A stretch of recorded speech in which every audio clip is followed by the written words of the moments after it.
Bueno, muy buenas tardes a todos. Mi nombre es Juan Ignacio Agustid, soy el presidente del Grupo IEB. Quería agradecerles la asistencia a nuestro evento. Les agradezco en primer lugar a nuestros clientes, a los periodistas que se han unido, a las autoridades de la Bolsa de Comercio de Buenos Aires, a las autoridades de los mercados, DINA, Rofex Matba, MAE y el Mercado Argentino de Valores.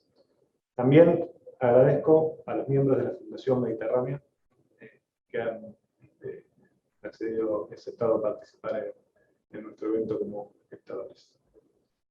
Por último, agradezco también a todo el equipo interno de IEB que hizo posible este evento y a todo nuestro equipo de productores. El evento se va a dividir en 3 secciones y luego va a haber un cierre. Contaremos con expositores de gran trayectoria y currículums, a quienes agradecemos por acompañarnos en el día de hoy. La primera sección va a tratar de mercados globales, donde contaremos como expositor al señor Marcos Buscalia, socio fundador de Alberti Partners, y al señor Norberto Sosa, actual director de IEB. En este caso, el moderador va a ser el señor Javier Blanco, del diario La Nación.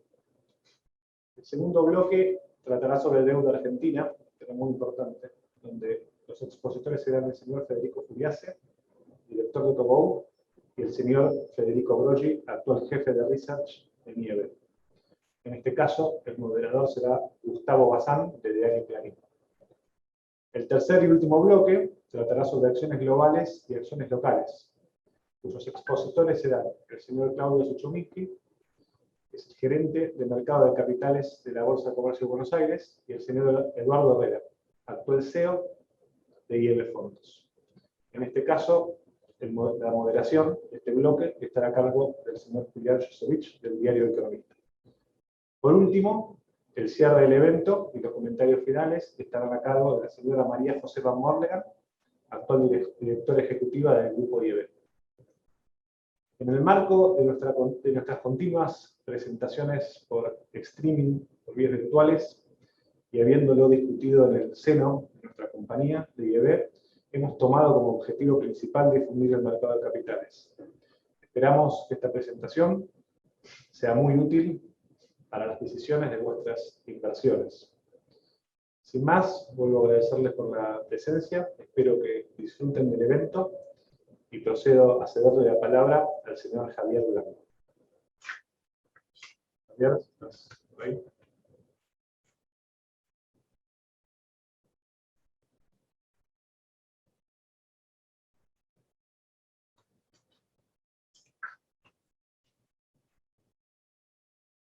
Ahí está Javier, creo que estás en mute, Javier, lo único, sacate el mute.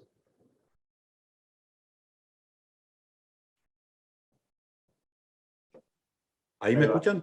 Sí, señor. Bueno, Perdón. Javier, todo tuyo. Bienvenido y muchas gracias. Gracias a vos, Juan Ignacio, gracias por la presentación.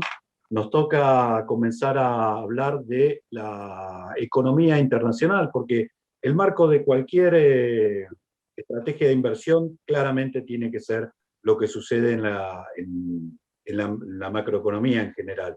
Y en este caso hasta se puede suponer que ese marco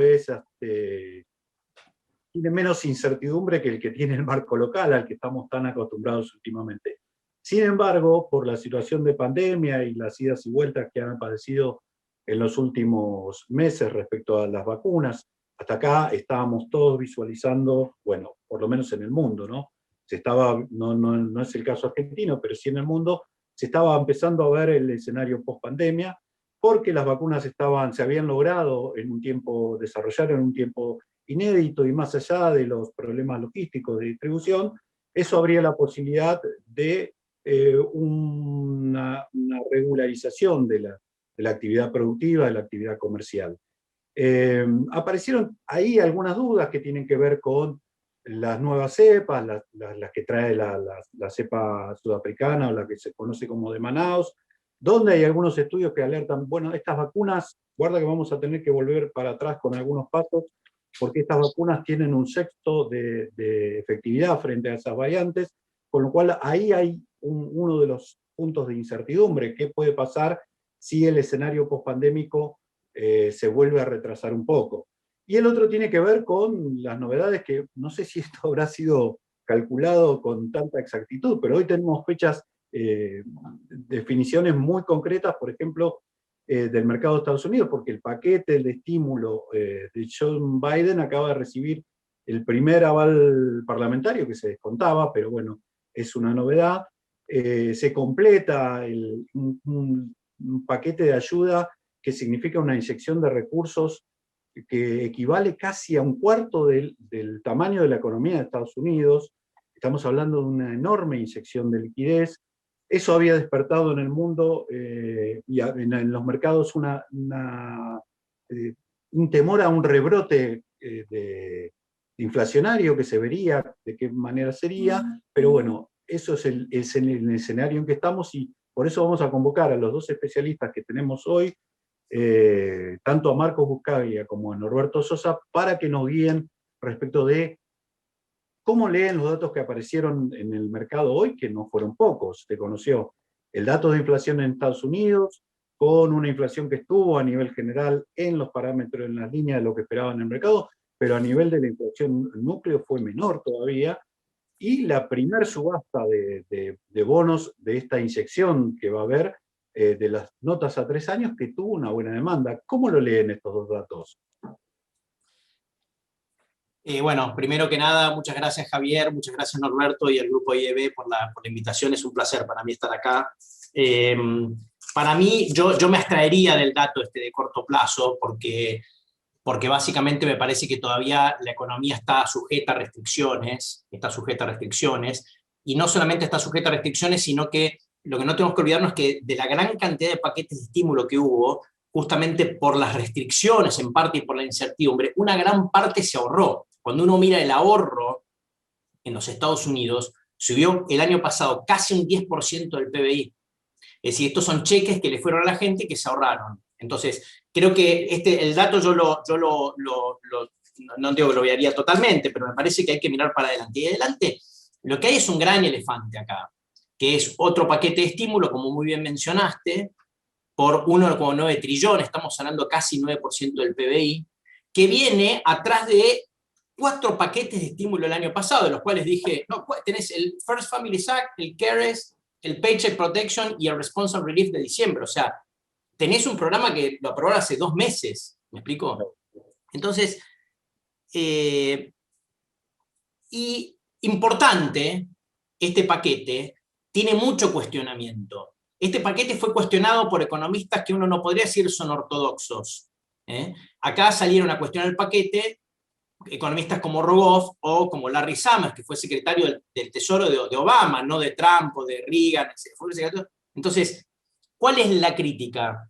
La crítica es que lo que dicen ellos es, básicamente, el tamaño del paquete es demasiado grande para el output gap que hay. Voy a explicar a la gente qué es el output gap. El output gap es una de estas entelequias que nos hacemos los economistas, que son difíciles de medir, pero que nos da una idea de cuánta capacidad ociosa hay en la economía.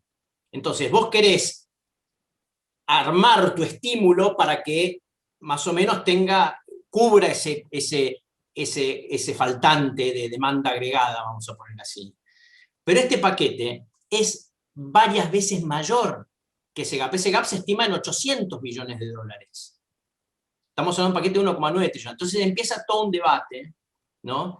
Hay un debate muy interesante para los que les diviertan esta cosa, el debate entre Krug, divertido para nosotros los economistas, entre Krugman, entre Paul Krugman y Larry Summers, que está en YouTube, lo pueden ver.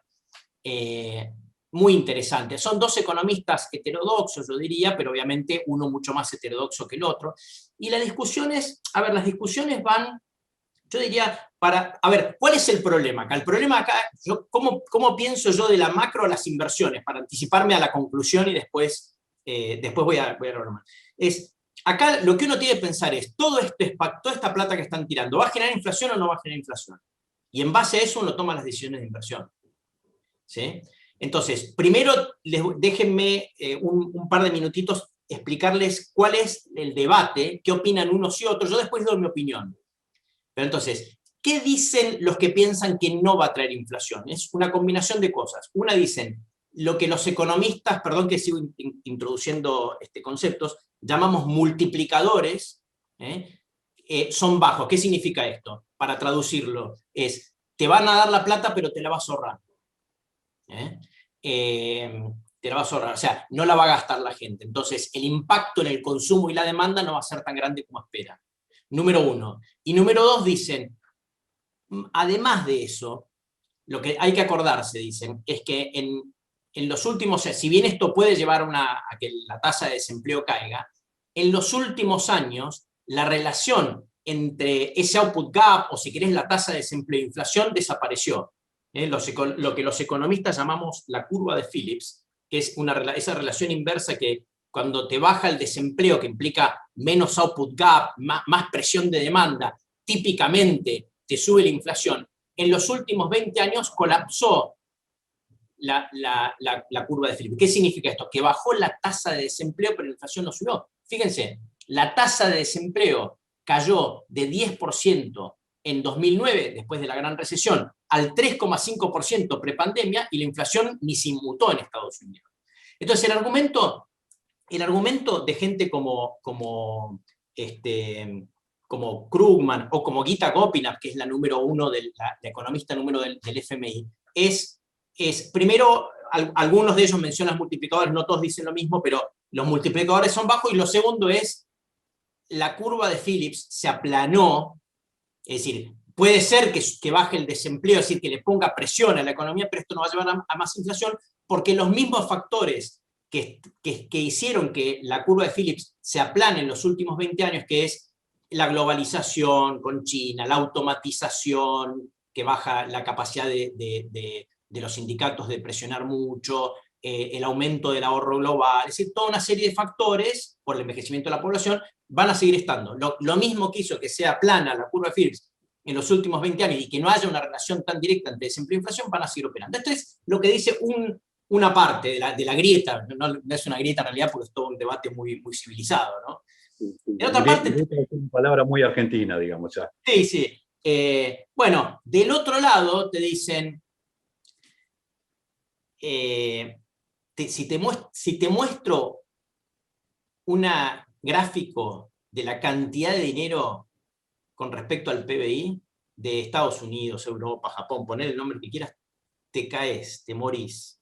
O sea, es muy grande para ignorar. O sea, acá vienen los monetaristas, vamos a poner así. Claro. Los que están más preocupados por la inflación te dicen, primero, Rogoff, por ejemplo, ¿no? Ex economista jefe del Fondo Monetario y un líder, digamos, en la profesión académica, te dice, los multiplicadores, de todos los multiplicadores que se estiman, cuando uno usa lo intermedio que se estima, los multiplicadores, para recordar a la gente de nuevo, es como diciendo, ¿cuánto de lo que te van a dar te lo vas a gastar y va a presionar sobre el consumo? Pensémoslo así. Los multiplicadores, usando el multiplicador promedio, que es más de 1, significa que este paquete, en vez de tener un impacto de 1.800 o 1.900 millones de dólares, va a tener un impacto de 2.100 billones de dólares.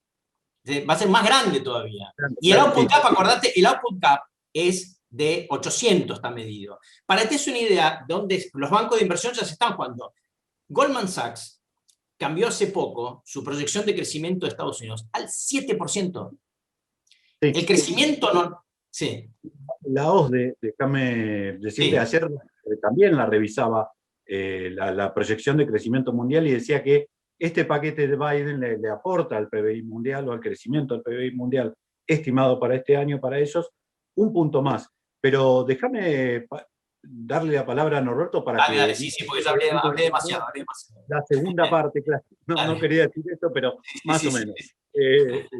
Antes de que cierres con la segunda parte, que es ¿qué te lleva a pensar eso en términos de productos de inversión? Pero antes de ir con esa segunda parte, déjame ver cómo leyó los datos del día o los datos de estos últimos días, Norberto. Dale.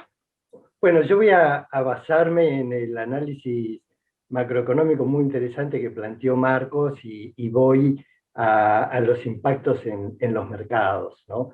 Nosotros hemos visto el año pasado una Reserva Federal y un Tesoro de Estados Unidos reaccionando de una manera increíble. Nadie pensaba que podía darse casi esa famosa B corta, y cuando veíamos los datos del tercer trimestre, sistemáticamente la realidad superó los consensos.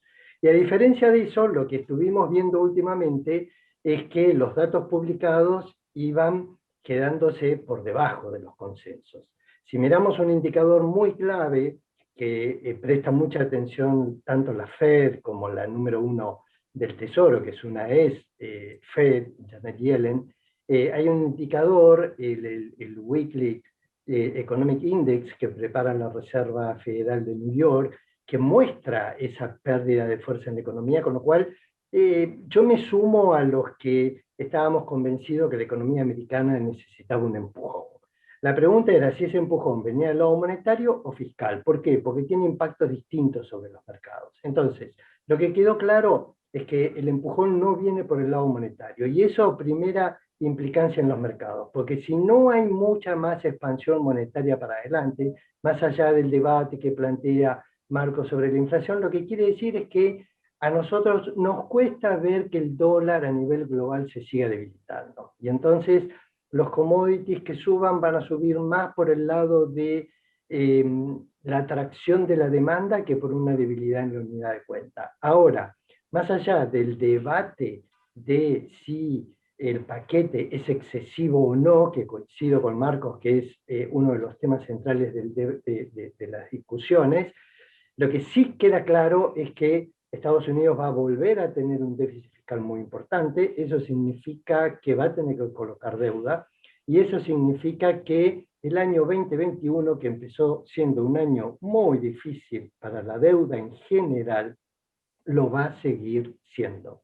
Y por eso es que esto es un tema que quizás hablarán en el segundo bloque, pero esto está generando un contexto que es mucho más favorable para las acciones que para la renta fija. Y para cerrar mi comentario, en realidad el IPC no es el indicador que toma la Reserva Federal para definir su política monetaria. Es un indicador PCE Core, que es algo más parecido a lo que podríamos llamar un índice de poder adquisitivo, pero en esta situación de sensibilidad con respecto a la inflación, obviamente coincido con vos, Javier, que ganó más protagonismo que el que normalmente tiene. Cierro y me adelanto a las conclusiones de Marcos. Para mí, hoy en Estados Unidos no hay un problema de inflación.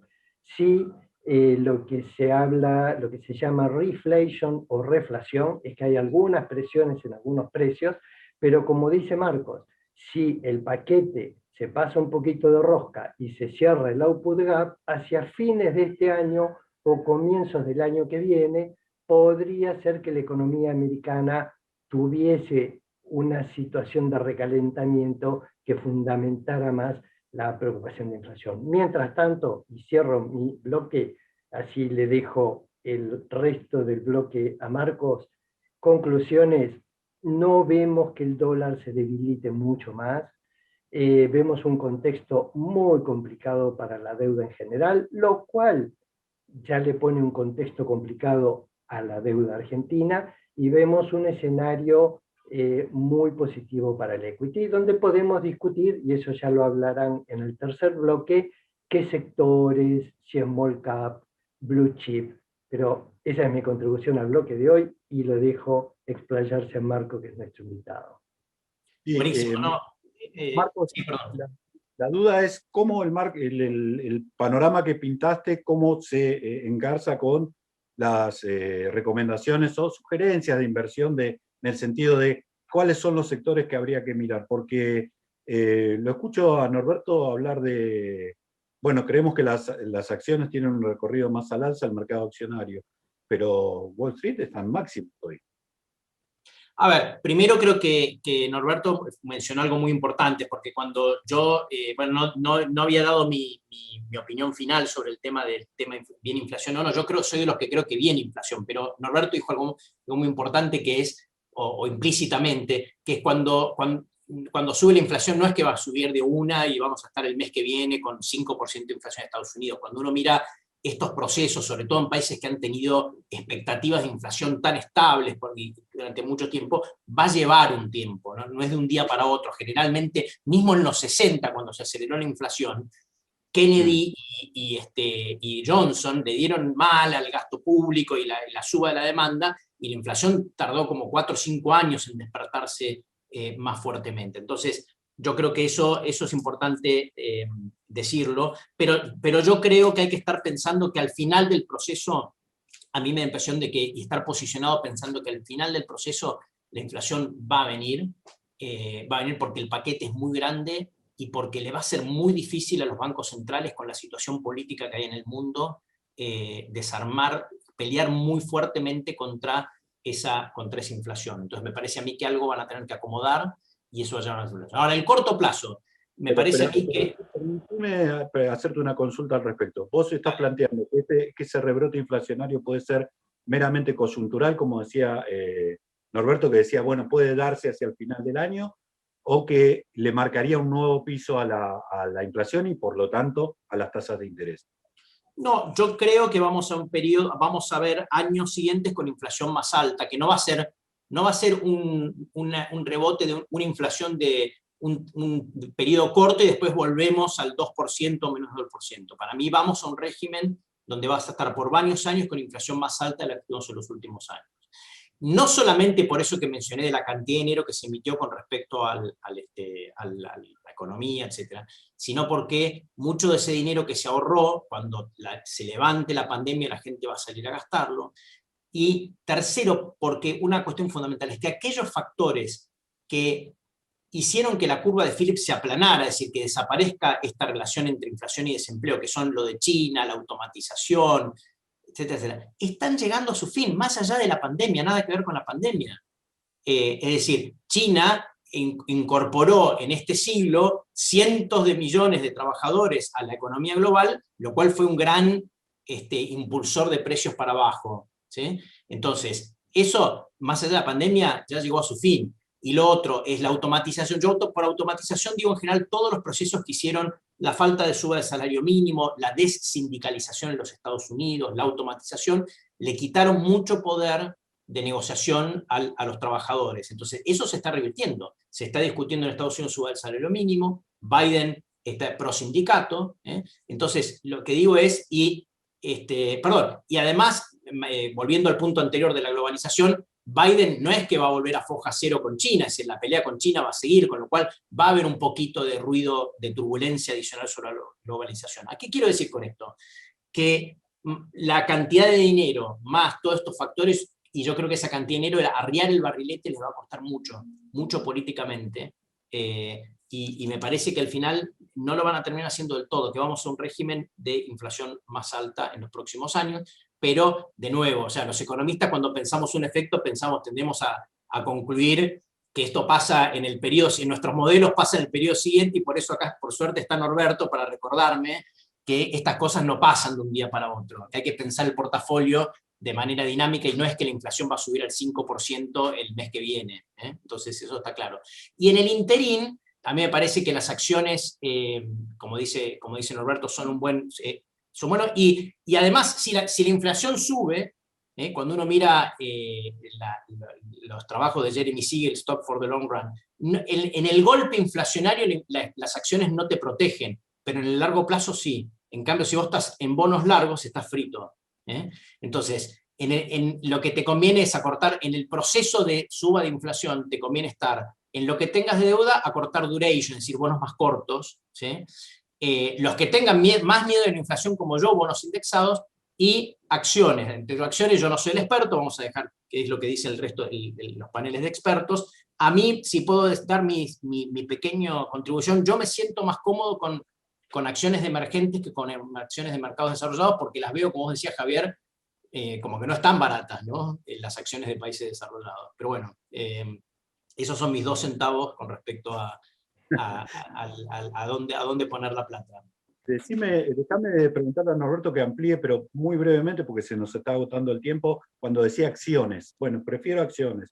En tal caso, ¿qué tipo de acciones? Algunos dicen, bueno, transcurrido lo de la pandemia, en un mundo post-pandémico, hay que volver a los fierros. Hay que volver a los fierros, se entiende lo que quiero decir con eso, ¿no, Norberto? O Sí. las blue chips son la apuesta. Mira, muy breve, porque de esto va a hablar mucho más Eduardo, Herrera y Claudio.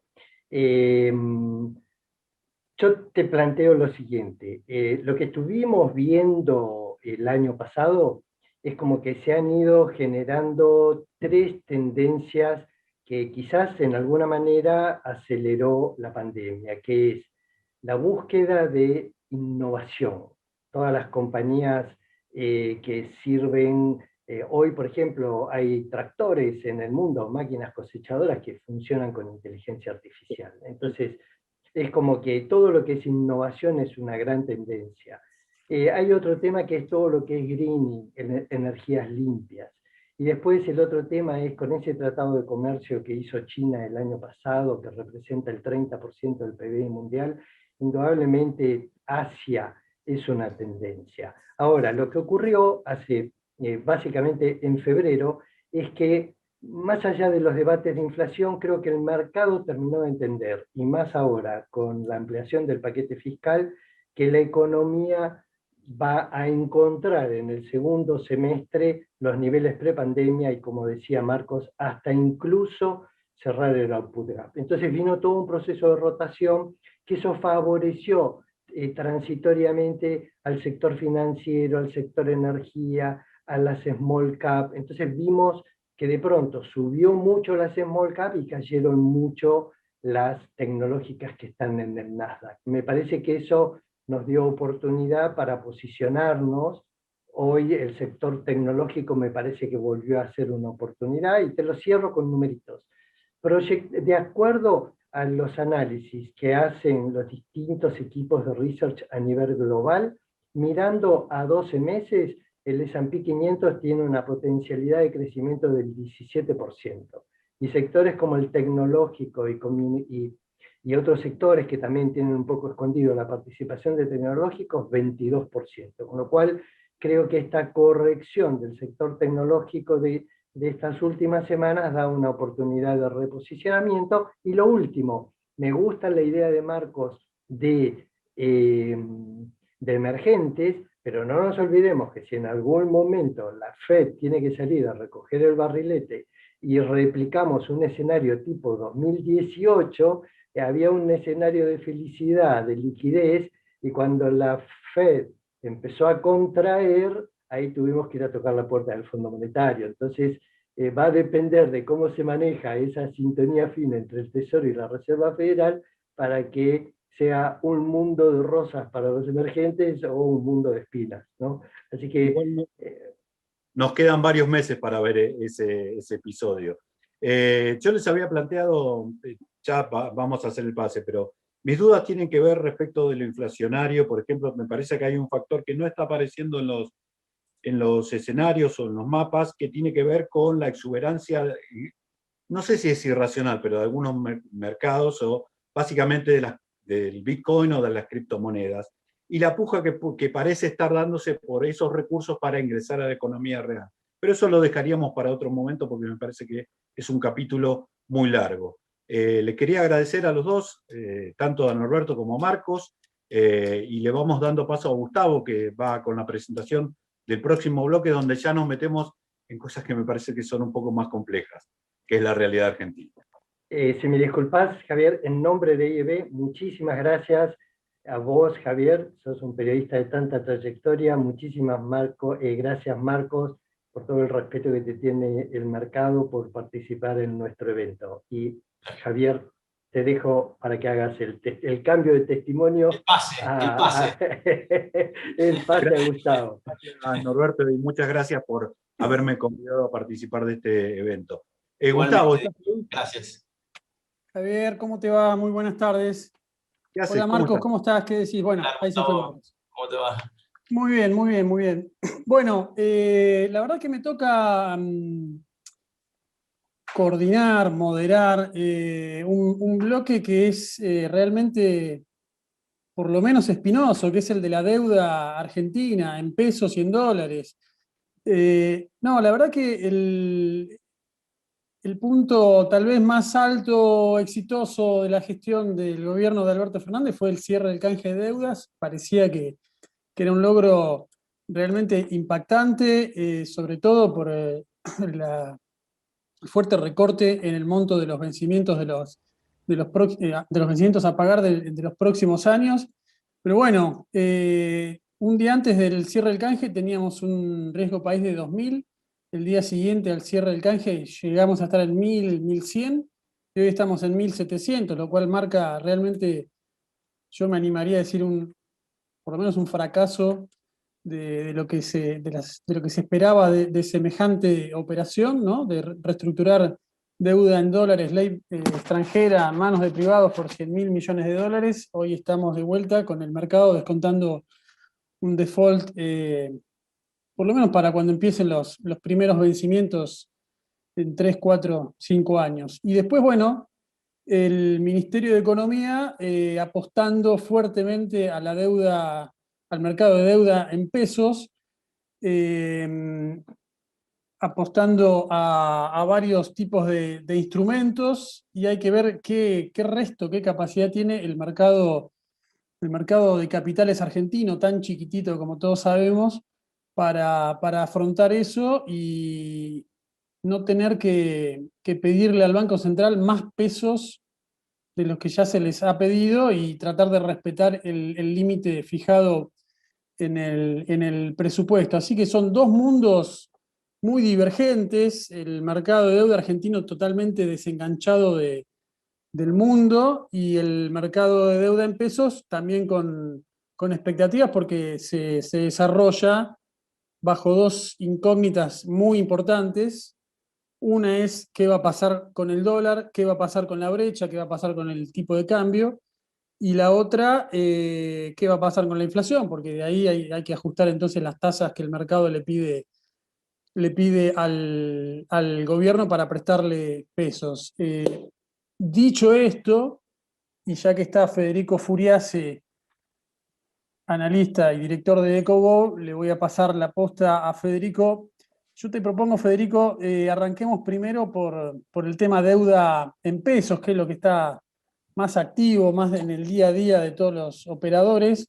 Y quería preguntarte entonces, en principio, bueno, lo que mencionaba recién, ¿el mercado le da el cuero para abastecer los pesos que está pidiendo Economía? Economía está resaltando en los últimos comunicados que está justamente juntando más pesos de los que necesita, como dando como una muestra de que hay resto, justamente. Contame un poco vos cómo lo estás viendo. Después vamos a entrar en cada tipo de bono a ver qué es lo que más conviene hacer. Bueno, ¿qué tal? Ante todo, un saludo para todos, un placer. Muchas gracias a IEB por esta participación y un placer compartir el bloque con Gustavo y con Federico. Bueno, creo que esa pregunta es clave. Es una de las claves para tratar de entender si el gobierno va a poder llevar a cabo esta combinación macroeconómica de los años electorales, que es, sobre todo hasta octubre, ¿no? Lo que pasó en 2011, 2013, 2015, que es tratar de planchar, moderar el deslizamiento del tipo de cambio oficial y mantener las tarifas como semianclas para tratar de bajar la inflación y de que el salario se recupere un poco contra la inflación en el año electoral, ¿no? Y la pregunta que vos hiciste tiene mucho que ver con eso. En un año electoral y donde hay cepo. Entonces me parece que esa pregunta es clave porque va a definir un poco, dado el déficit fiscal, cuánto tengamos de financiamiento neto en el mercado local, el remanente va a ser lo que el Tesoro le tenga que pedir al Banco Central en términos de emisión monetaria, y eso es lo que puede pasar factura rápidamente en brecha cambiaria, en inflación, dada la inercia que ya arrastramos con un 2020 donde se escondió inflación debajo de la alfombra debido a la emisión monetaria, el congelamiento tarifario, y por todos los aumentos tarifarios y efectos de segunda ronda que vamos a tener hasta abril, te diría, por aumentos en combustibles, prepagas, alimentos, lista de precios, tarifas. Entonces, yo creo que esa pregunta es, si el gobierno, si la política de alguna manera le da espacio macroeconómico a Guzmán. Guzmán viene diciendo de que es importante ordenando el déficit fiscal y lo monetario. tenemos un déficit fiscal en la zona de 3,5, 3,7% del producto antes de intereses, por debajo del 4,5% del presupuesto, y el financiamiento en el mercado local es parecido al del año pasado, 1,3, 1,4 puntos del producto, y tenemos un financiamiento monetario de 2 puntos del producto, bueno, ahí hay cierta chance para evitar una aceleración de la inflación en un año que arrancó con un ritmo del 55. Pero claramente, digamos, necesitamos que ese déficit fiscal primario no esté por arriba de 3,5, 3,7% del producto. Si vamos más cerca del número del presupuesto, yo creo que ahí se va a complicar, porque obviamente el mercado local tiene un límite, es chiquito, obviamente que en un contexto de represión financiera y cepo no queda otra que alocar los pesos Sí, claro. en el mercado local, pero el tamaño del déficit fiscal es muy grande para el tamaño del mercado local, eso le pone un límite, por lo tanto, digamos, me parece que yo pondría como condición que el déficit fiscal no esté arriba de 3,5, 3,7 puntos del producto y que la emisión monetaria no esté arriba de 2 puntos del producto. Ahora, le paso la pelota a Federico Broggi, que aquí también le damos la bienvenida. Tengo dos problemas con Federico, así que vamos a ir con la escuela, como en la escuela con los apellidos. No, Federico Broggi, vos mirás todos los rendimientos de los bonos y si mirás las expectativas de inflación del REN, están todos abajo de la inflación esperada. El dólar link, bueno, ya está en tasas negativas, pero ahí es una incógnita que va a pasar con la brecha. Hace 3 meses la teníamos arriba de 100, hoy la tenemos en 60. A ver, contanos un poco por qué los bonos están rindiendo lo que están rindiendo, por qué la curva hoy está así, y en función de las incógnitas que planteaba Federico Furiase, hacia dónde se puede mover esa curva más adelante, sobre todo si la encuesta del REM persiste en estar 15 puntos, 16, 17, veremos 18, arriba de la inflación esperada por Guzmán. Claro, bueno, hola, ¿qué tal? A todos, un saludo. Gustavo, sí, la verdad que este es uno de las grandes preguntas que tenemos en este contexto de cepo que explicaba Fede recién, es ¿qué hago con los pesos? Muchas tesorerías de distintas compañías o bueno, distintos tipos de inversores. El que no puede salir del mercado doméstico, porque el que pudo salir o se va por CDR o se va por otro lado, ¿no? Exactamente, el que no puede acceder al dólar o por temas regulatorios. Por temas regulatorios, y son muchos actores, y son un poco los que presionan esta baja de rendimiento. Lo que estamos viendo en la deuda nosotros es como que se está dando un juego de vamos primero a esto, después comprime, y entonces saltamos a otro tipo de activo. Cuando hablo de tipo de activo digo, bueno, dólar link, SER, Badlar, tasa fija. Entonces es como que se pone compleja la estrategia. Nuestra estrategia tal vez es medio de fondo de inversión, de tirar con perdigones. Vamos un poco a Badlar, un poco a SER, un poco a dólar link, un poco a tasa fija, y nos vamos poniendo underweight y overweight según cómo vemos que se fue desarrollando. En este sentido, hoy en día, si me preguntás, lo que vemos es que hay una curva de pesos bastante agotada, con rendimientos muy bajos. Hoy mirábamos y por ahí las tasas de corto plazo, cuando le agregás la inflación esperada o una tasa de evaluación esperada, las tenés abajo del 40%. Después tenés curva SER, la curva SER también comprimió mucho, habían arrancado por ahí los bonos largos en 8%, ya están en 5%.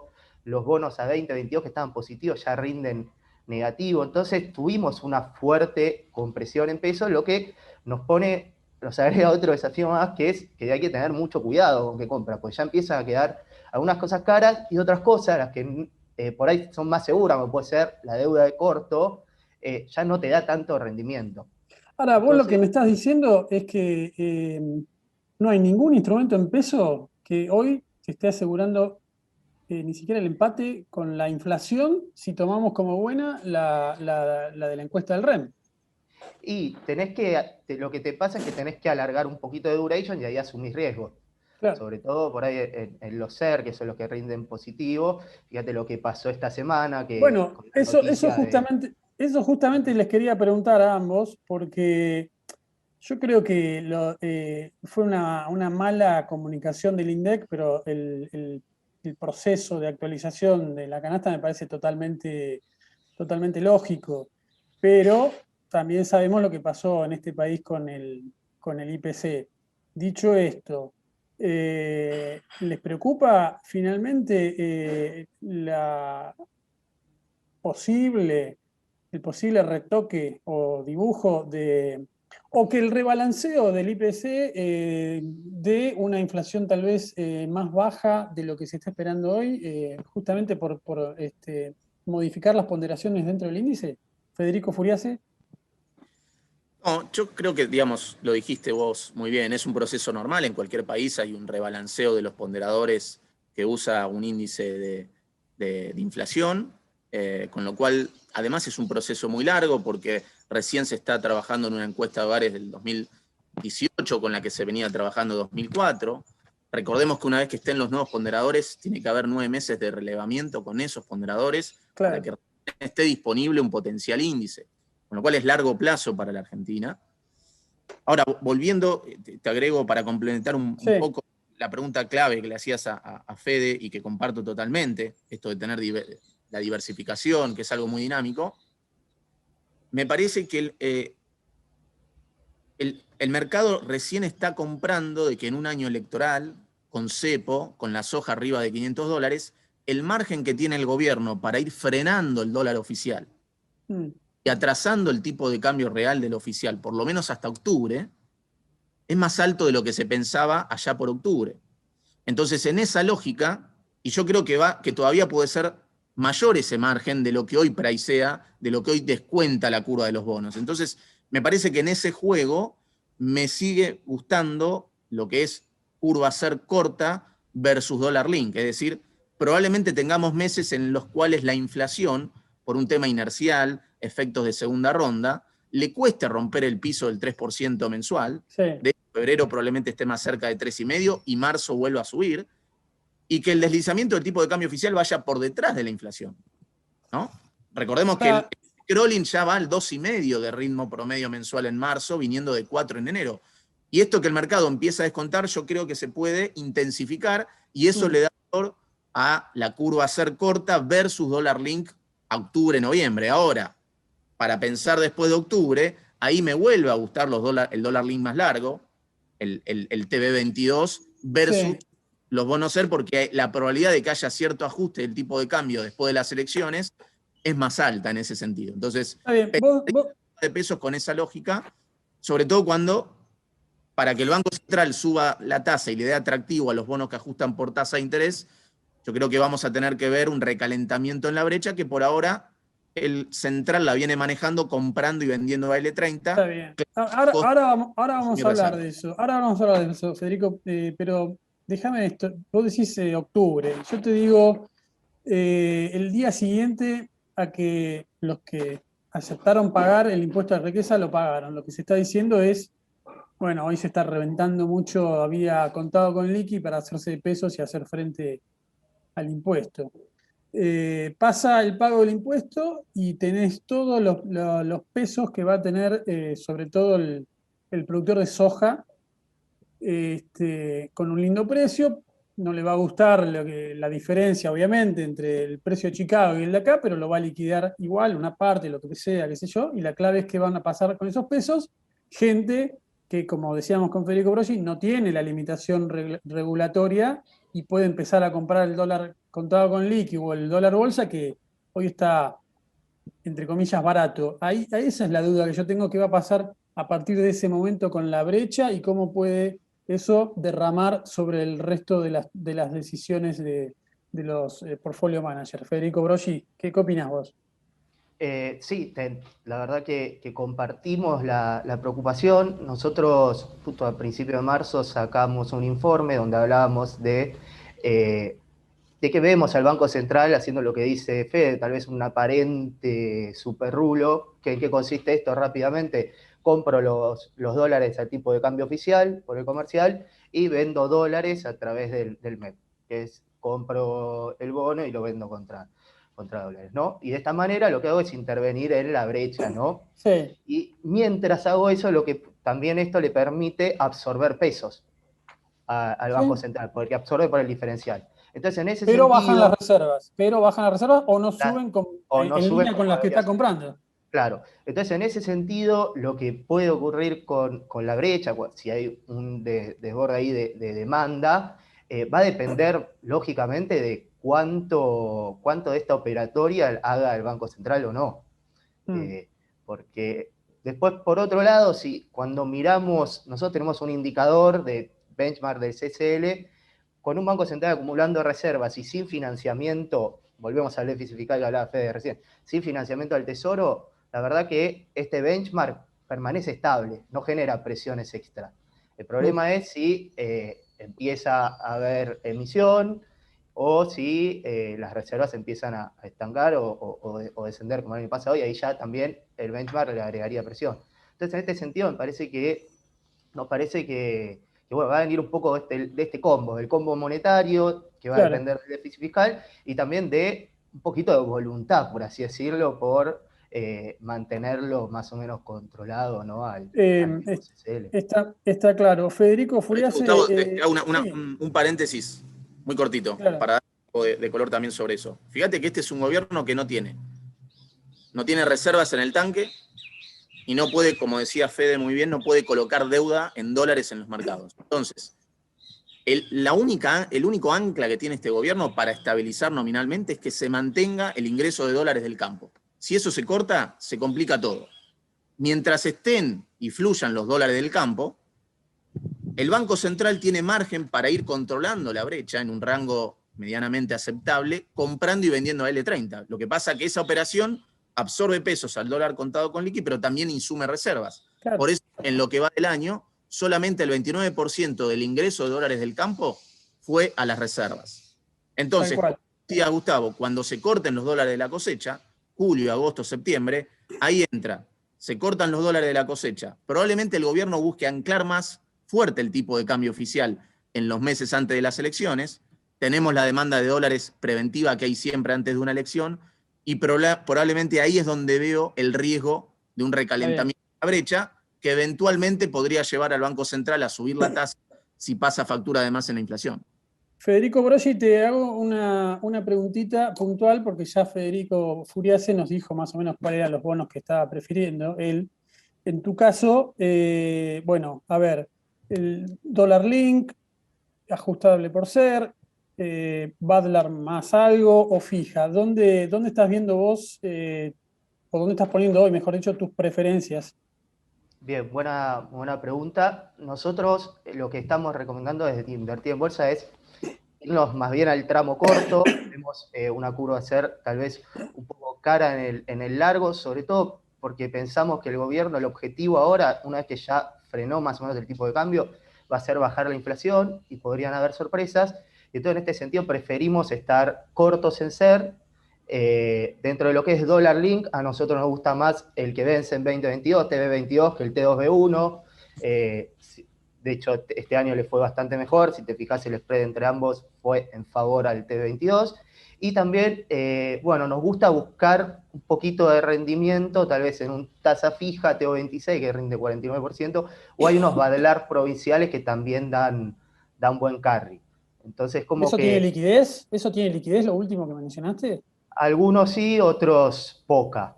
Ese es el problema que hay con estos bonos. Pero bueno, discúlpame, Federico, quería hacer una última pregunta antes de pasar a deuda dólar. ¿No va a haber problemas para el gobierno o el Tesoro? ¿No va a tener problemas de rollover en cada salida al mercado que haga? ¿O en cada vencimiento que aparezca? Federico Furiase. Bueno, yo creo que no lo podemos descartar eso. No lo podemos descartar porque justamente, y no está desconectado de la paliza que tenemos en los bonos en dólares. Ese desacople que hay entre los bonos en dólares sin piso y este rally que tuvimos en la curva de pesos, en algún momento se puede quebrar.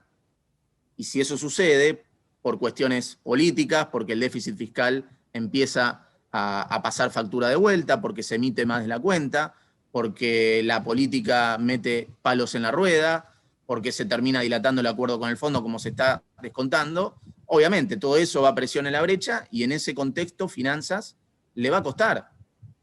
hacer un Sí. rollover de la deuda de pesos. Por eso es clave que, digo, acá el gobierno tiene que entender que ordenar lo fiscal y lo monetario es funcional a su ecuación macroeconómica, que es tratar de que la inflación baje para que el salario se recupere. Eso está bien, hay que ver si se impone Jekyll o Hyde dentro del gobierno, pero nada, ese es un chiste. Clave. Federico, Federico Broggi, vos, ¿cómo estás viendo el tema de rollover?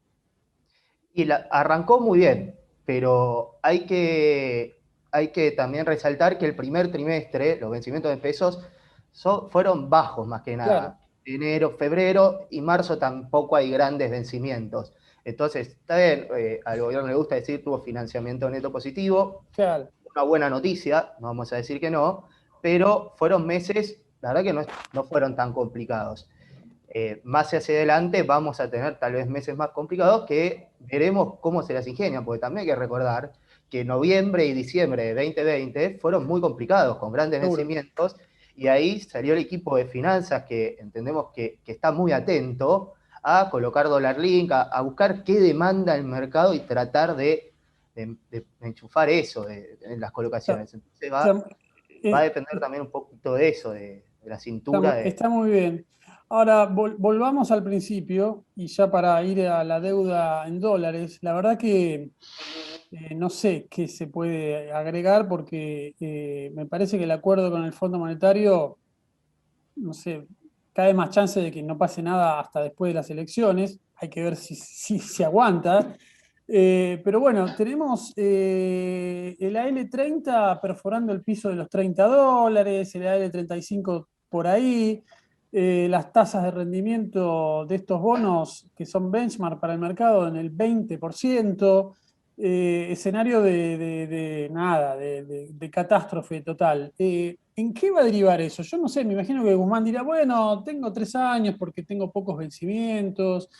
¿A dónde puede derivar esta situación anómala, o no tanto, teniendo en cuenta lo que hace la Argentina, ¿no? De tener bonos al 20% y nada, y nos entretenemos 20 minutos hablando de la deuda en pesos. ¿Qué está pasando ahí?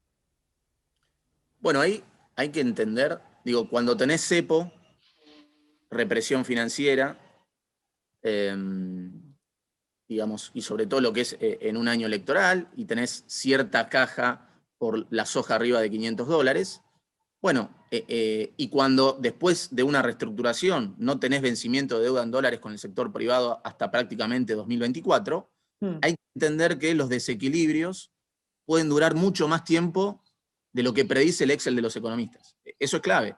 Y no es notoria el giro de 180 grados que pegó el mercado cuando uno mira noviembre para acá, cuando parecía depreciación real del tipo de cambio oficial, tasas de ROFE de 80%, y hoy parecía apreciación real del tipo de cambio, compró el escenario de los años electorales impares y la tasa de ROFEX 40%. Entonces, digo, ese desarbitraje que vos planteás entre esa curva de dólares pesimista y esa curva de pesos optimista puede durar más de la cuenta con cepo, cuando no tenés vencimiento de deuda en dólares con el sector privado hasta 2025, y con la soja arriba de $500. Pero claramente vas acumulando un desequilibrio que en algún momento te va a pasar factura. Bueno. Porque no tenés tanque, tenés el tanque vacío en las reservas del Banco Central.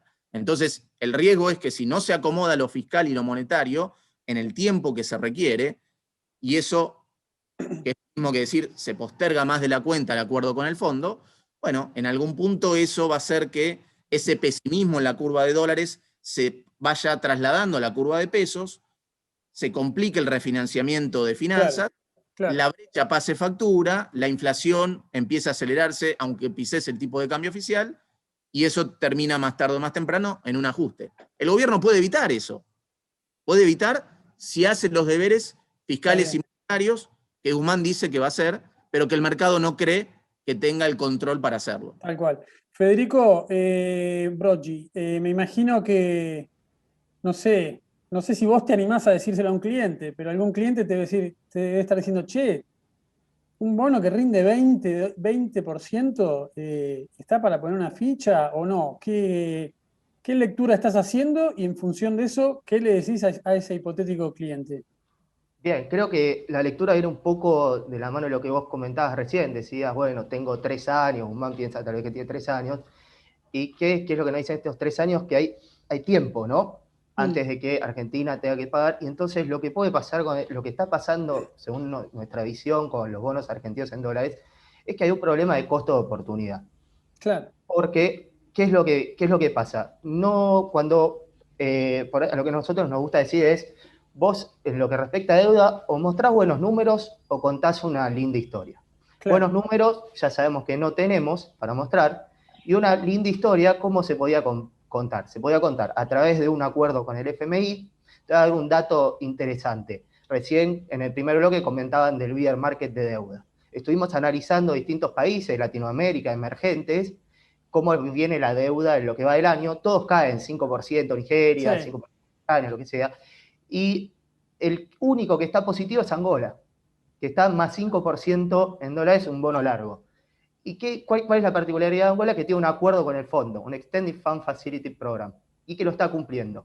Entonces, dentro de este viento en contra, dentro de este clima hostil, a Angola le está yendo bien a la deuda. ¿Por qué? Porque cuenta una buena historia. El problema de Argentina es que las elecciones están lejos y el acuerdo quedó hacia después de octubre. Entonces, la verdad que está clarísimo, pero me deprimís poniendo como referencia a Angola. Me haces acordar a Guillermo Moreno y el arca que mandamos a Angola, pero bueno, nada. Mirá, ya está Julián en pantalla, señal de que nos tenemos que ir retirando. Súper interesante, Federico Furiase, Federico Brocchi, este es pantallazo, más que pantallazo, un escaneo interesante sobre el tema de los mercados de deuda, peso, dólar de Argentina. Así que bueno, muchísimas gracias a ambos. Espero que a quienes están viendo el Zoom les haya interesado como a mí. Así que bueno, gracias a ambos. Y Julián, lo dejo en tus manos, ¿sí? Hola Gustavo, ¿cómo andás? Sí, Gusto en ¿todo bien? saludarte, es la primera vez que nos vemos, así ¿Te das que cuenta? Invertir en Bolsa nos junta. Nos leemos hace años y bueno, ahora nos dan la oportunidad de charlar cara a cara.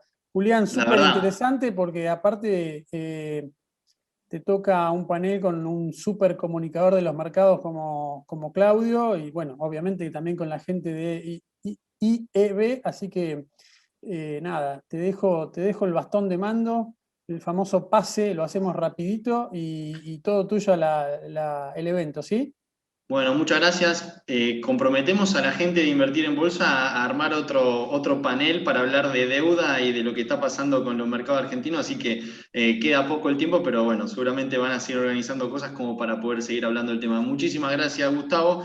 Y bueno, siguiendo un poco con esto, que estamos hablando sobre inversiones y sobre qué puede pasar con los activos argentinos, estamos viendo un contexto en donde, por un lado, hay un poco más de volatilidad en Wall Street. La verdad que Estados Unidos viene de una dinámica alcista fantástica, fenomenal, y el problema está en Argentina también, en el que uno observa que estamos muy lejos de lo que es la dinámica internacional, con que los ADR les cuesta mucho recuperarse, las acciones argentinas están también muy deprimidas, tanto en pesos como en dólares, con lo cual, bueno, estamos en un escenario adverso para la renta variable argentina, y la renta variable internacional tiene sus propios desafíos. Quiero arrancar un poquito para hablar con Claudio. ¿Cómo andan, Eduardo? Claudio, un gusto saludarlo, la verdad, muy lindo este panel. Igualmente. Gracias a Invertir en Bolsa por esta invitación, así que un gustazo. Así que, Claudio, quería arrancar con vos, porque yo me acuerdo que en mi último programa de la radio hablábamos mucho sobre lo que está pasando con Argentina. En ese momento me dijiste, creo que nos vamos a asustar un poco y después sí puede haber una oportunidad de compra. Mi pregunta es si ya nos asustamos o todavía falta que nos asustemos, ¿no? ¿Cómo lo estás viendo? Wow. ¿No querés empezar por Eduardo mejor? Vamos, a ver, te digo así en un pantallazo. Obviamente, un gran amigo siempre decía que el trade que vale la pena es el que duele. Ese que tenés mucho miedo y no sabés qué hacer. Ese es el que Lo gana. conozco, el profe de la Ditela, ¿no? Lo conozco. Exacto, Germán. Y me parece muy valioso eso, porque generalmente cuando compras esas cosas que ganás a largo plazo, en el corto plazo no son fáciles. Lo que es fácil no te deja mucha guita porque es fácil. Y sin duda, en este momento no veo ningún atractivo, ni político, ni económico, como para decir, bueno, voy de cabeza. Pero sí me parece que hay que empezar por el valor de los activos argentinos. Yo me siento cómodo con estos valores simplemente por algo muy simple, que es que tengo poco para perder. Sobre todo el que ya todavía no está posicionado. Déjame hacer 5 puntos y le doy la palabra a Eduardo o a tu repregunta. Primer punto que quiero marcar. 1, diferenciar entre un mercado caro y una burbuja. Yo creo que estamos en presencia de mercados caros, porque como explicaron en todos los paneles, por suerte tuve el orgullo de escuchar casi todos los paneles todo el tiempo, el factor común, y creo que en este panel va a ser también factor común, es el sobrante de liquidez sin poder aplicar. Se imprimió un cuarto de dinero existente desde el inicio del dinero, o sea, hay un cuarto más de masa monetaria en busca de activos, y teóricamente este segmento que es de acciones, la teoría diría que un activo, el valor presente de un activo es el flujo futuro descontado a una tasa de interés. Si el denominador es muy bajito, que es lo que estamos discutiendo ahora, sube los valores presentes a ponerlos caros. Alquiler de una casa con el valor de la casa. O el alquiler es bajito o la casa es cara, como vos quieras llamarlo, pero esa es la ecuación. Finalmente hoy discutimos eso en los mercados y hoy subieron porque se calmaron en esa expectativa inflacionaria. Pero el denominador, yo creo que hay un factor común que la mayoría coincide, es que va a ser bajo por un tiempo. Por lo tanto, es presencia que estemos en un mercado caro. Pero no significa burbuja. Burbuja es cuando compras con guita prestada. Burbuja es cuando vos no manejás la venta y tenés que salir a vender. Caro, yo puedo haber comprado caro y esperar si decido. Eso creo en el contexto global. Coincido con algo que decía Buscaglia por ahí, que creo que tenés muchas mejores oportunidades por precio en los emergentes que en los mercados desarrollados. Pero ahí tenemos un problema. Y acá voy con dato puro que manejamos en la Federación de Bolsas. América Latina, cuando trabajaba yo con Eduardo trabajamos juntos hace muchos años en un banco holandés, en aquel momento América Latina representaba el 25% del ENVI, de los emergentes.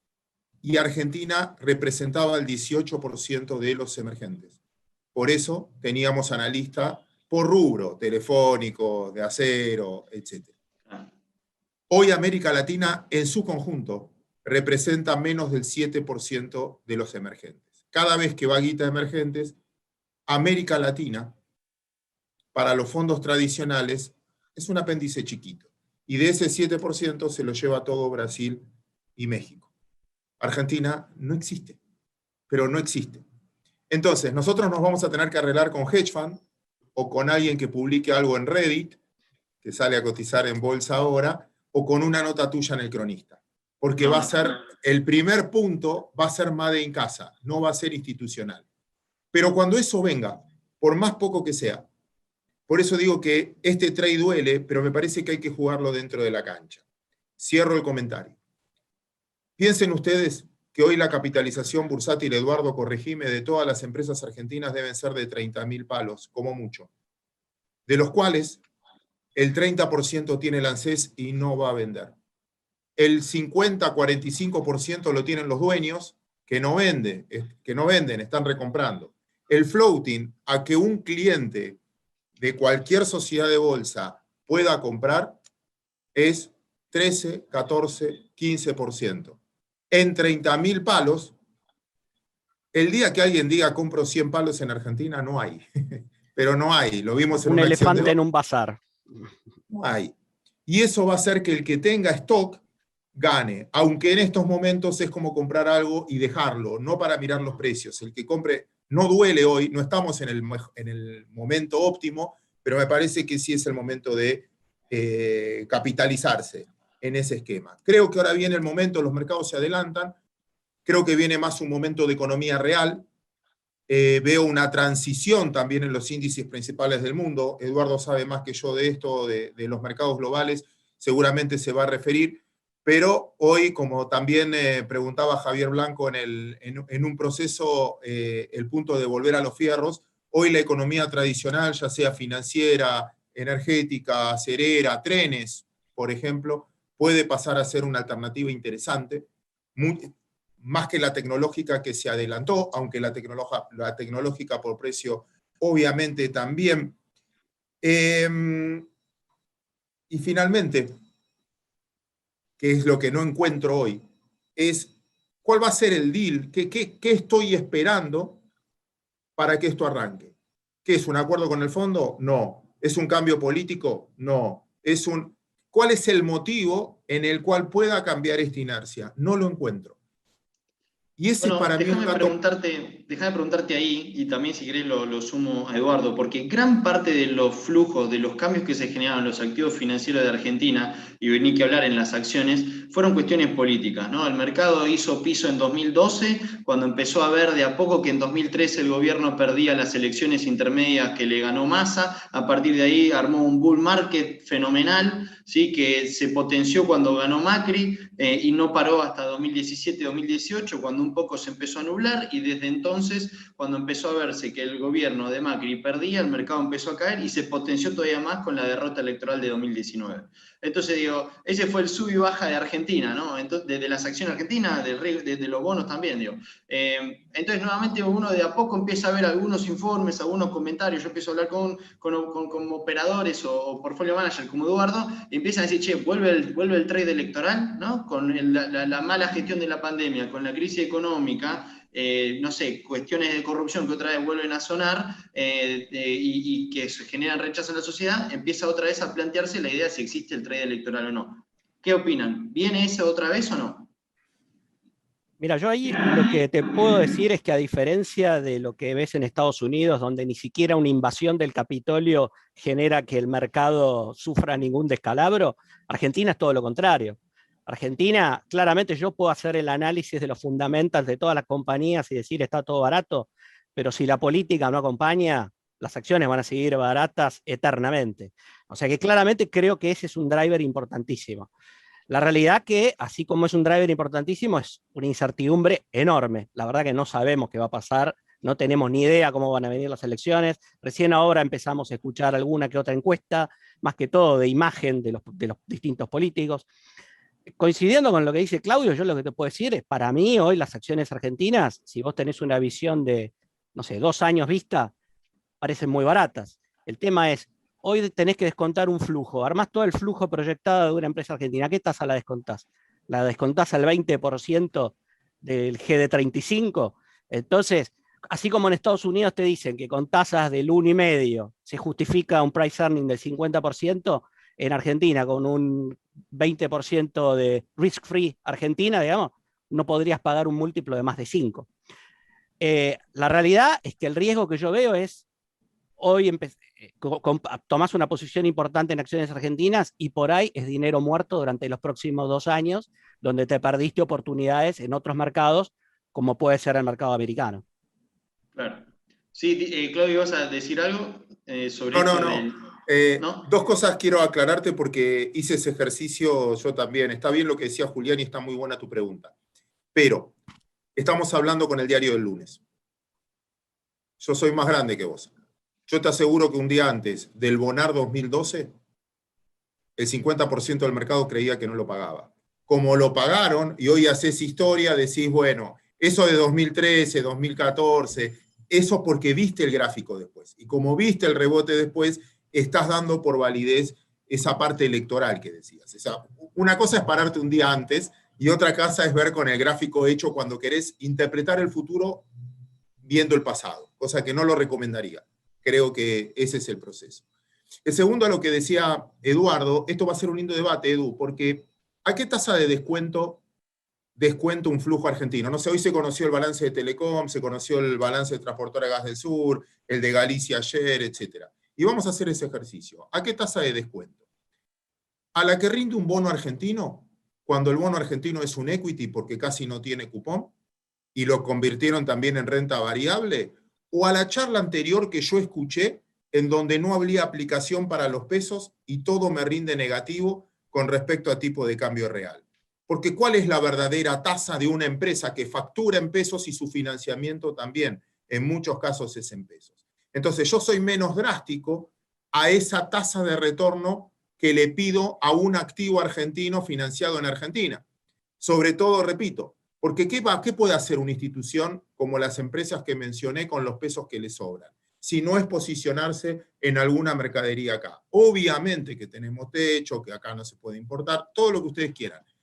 pero no mezclaría eso de la evaluación argentina debería ser argentina, desde el punto de vista argentina, entendiendo que cuando uno compra una acción, compra la esperanza de vida o, repito, porque es muy, muy chiquito ese floating.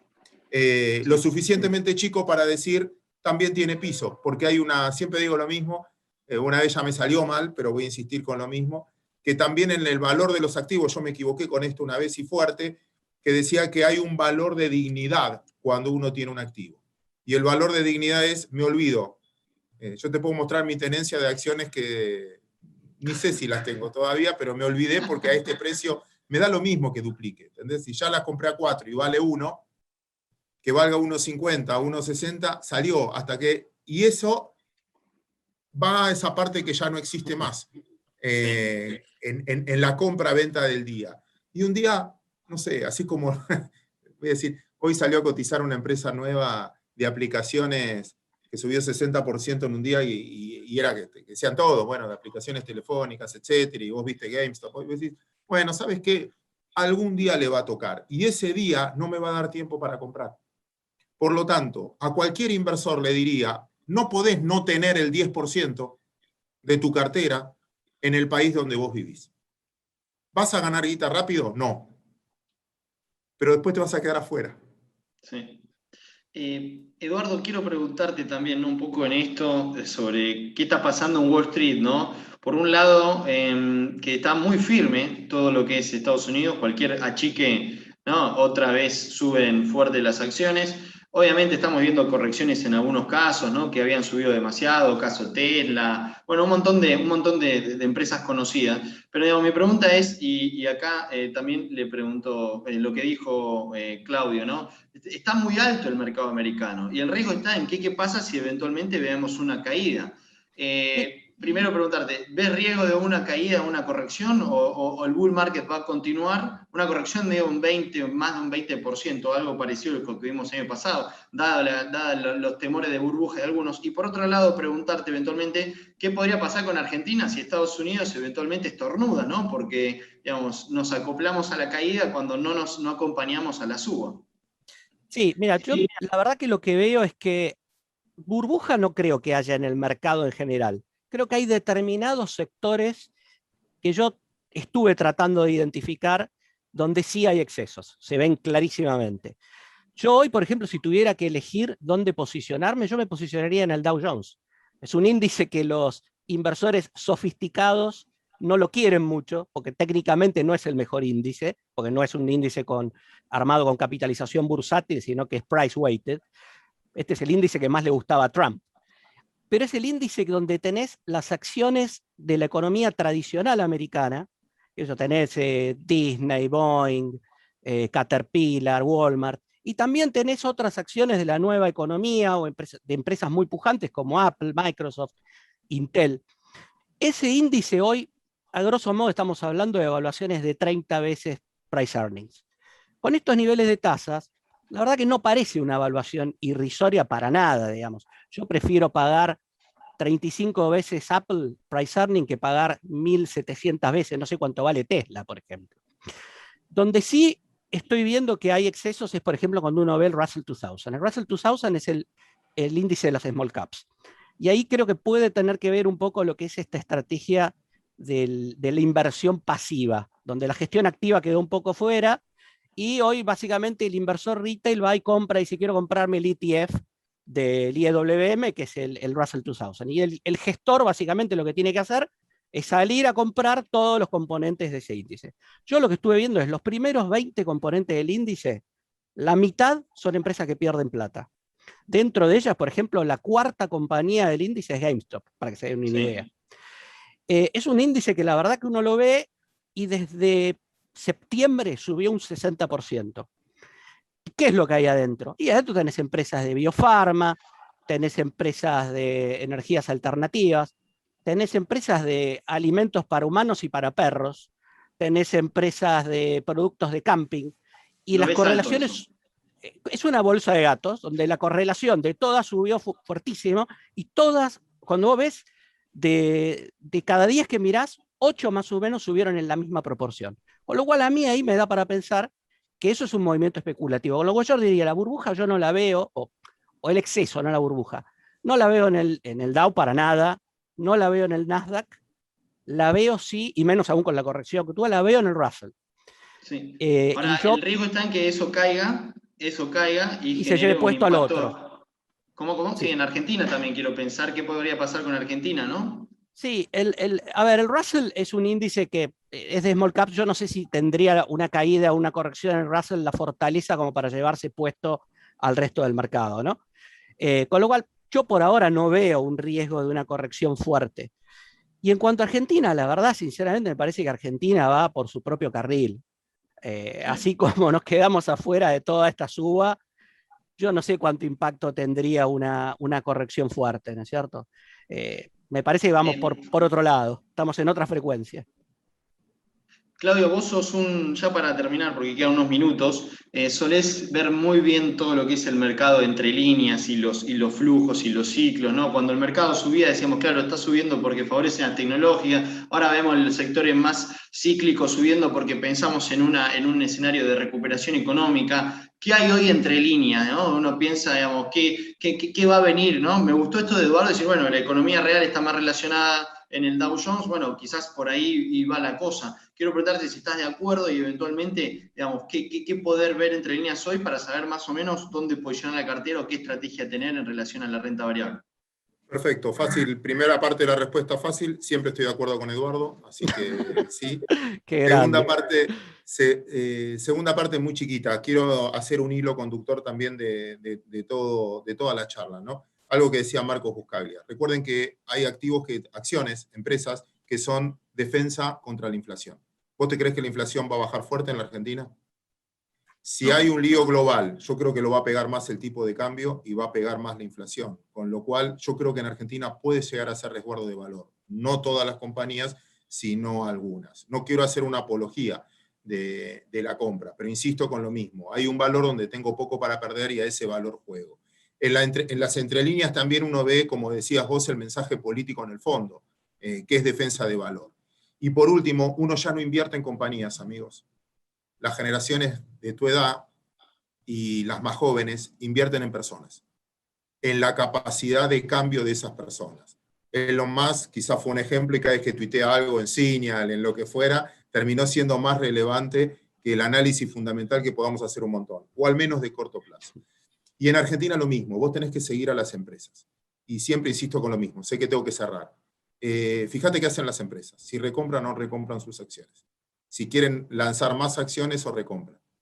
Y las acciones que recompran las conocen mejor ellos que nosotros. Están dentro de la compañía y por algo la liquidez que tienen la están usando para recomprar acciones. Segundo, cuando veas el cambio de manos, esto para mí es lo más relevante. Y creo que acá está la anticipación. Cuando el que compra es uno de afuera y se lleva un activo de un argentino, vende. Cuando el que compra es un argentino de dos apellidos, recompra la compañía y el de afuera se va, hay alguien que está escribiendo otra historia. Mírenlo, se los desafío a cualquiera, 99, 2008, todos esos procesos se ven. Y creo que prestaría más atención, más que al balance de las compañías, al actuar de los CEO o de los dueños de esas compañías. Sí, recuerdo que bueno, en el programa que dije que hablamos lo habías mencionado con un montón de ejemplos, así que sí, tal cual, me gustó mucho esa charla, así que bueno. Bueno, Claudio, Eduardo también, un gustazo para mí hablar sobre lo que está pasando hoy en el mercado accionario y más que nada cómo puede ir. Me gustó esto de que por lo menos no ven burbuja, hay que estar atento más que nada a lo que es la parte de la economía real. Y Argentina, veremos si es una oportunidad o no. Estamos dentro de este ciclo electoral, político, que bueno, siempre genera expectativas, ver qué es lo que puede llegar a ocurrir. Pero bueno, está el debate hoy si son precios caros, precios baratos o que el mercado está bajo. Ese es el debate hoy en día. Así que bueno, muchísimas gracias a los dos. Ya la veo ahí a María José, así que los despido a ustedes y también le dejo el lugar para que María pueda tomar la posta. Muchísimas gracias. Gracias, Julián y Muchas Claudio. gracias a vos. Muchas gracias. Gracias, Julián. Gracias a todo el equipo. Qué expositores de lujo que hemos tenido con estos caballeros hoy. Realmente muchas gracias a todos por habernos acompañado en esta tarde, una vez más, en los encuentros de IEB. tenemos mucho material para llevarnos a casa y tener en cuenta. Hemos escuchado en el panel de mercados con Javier, Marcos y Norberto el nuevo contexto inflacionario al cual podría someterse Estados Unidos frente a la aprobación del Full Package, cómo el déficit fiscal americano generará la necesidad de recomponer deuda y por tanto nuestros expertos observan un contexto mucho más favorable para acciones que para instrumentos de renta fija. Luego pasamos al plano local con Gustavo y los Federicos, podríamos decir, con Fede Broggi y Fede Furiase, donde un mercado de capitales tan restrictivo se cuesta arriba el sostenimiento a largo de las inversiones locales, por sobre todo en un contexto eleccionario, y donde un mercado en deuda en pesos con una gran expectativa frente al tipo de cambio flotante y la alta inflación, aún en deuda de corto, donde el rendimiento no sigue acompañando el crecimiento inflacionario. Y se orientaron nuestros invitados a una curva a ser corta versus dólar link hasta octubre por lo menos, y también buscar algo de rendimiento en tasa fija o en emisiones provinciales de valer más margen. Por último, pero no por menos, llegamos al panel de acciones con Julián, con Claudio y con Eduardo, donde luego de invitarnos a no asustarnos tanto, fueron bastante positivos respecto al contexto local, y conversamos distintos puntos de vista sobre cómo capitalizarse y mantenerse en acciones, con gran incertidumbre sobre la tasa de descuento que tomamos para las acciones de emisoras locales. Vimos a los índices, puntualizamos sobre las bondades del Dow Jones, pensando en una diversificación entre acciones de economía tradicional versus las Big Tech. Confío que les haya sido tan esclarecedor y constructivo el diálogo que hemos tenido hoy con nuestros invitados como lo ha sido para nosotros, y espero los volvamos a ver en nuestro próximo IEB Summit. Muchas gracias.